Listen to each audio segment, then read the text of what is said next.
man who sees beauty in everybody, way beyond whatever adversity, negativity might be reflected about you.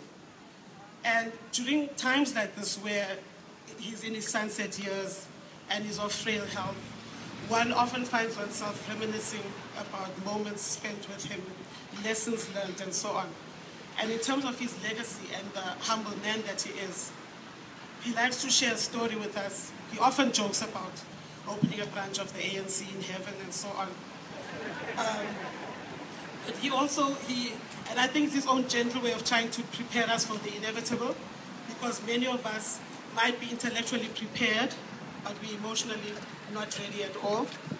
He loves to relate a story about what would happen when he gets to heaven, to the pearly gates. And he insists that he will arrive there carrying 2 paper bags. I don't know why paper bags. He'll be carrying paper bags. And then he says, you know, darling, it's important to always make sure that you're at the right destination.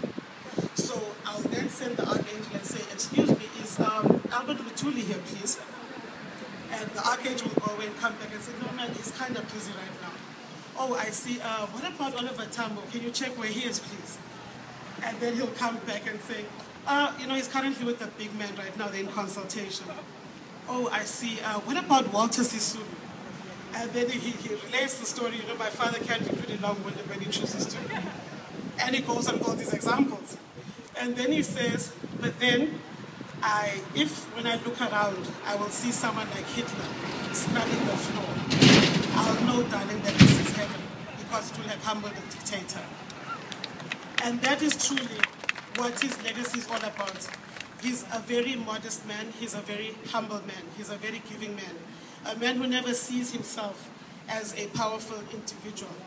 He sees himself as part of a collective. He never wants to take accolades for himself alone. He would always say, my colleagues and I.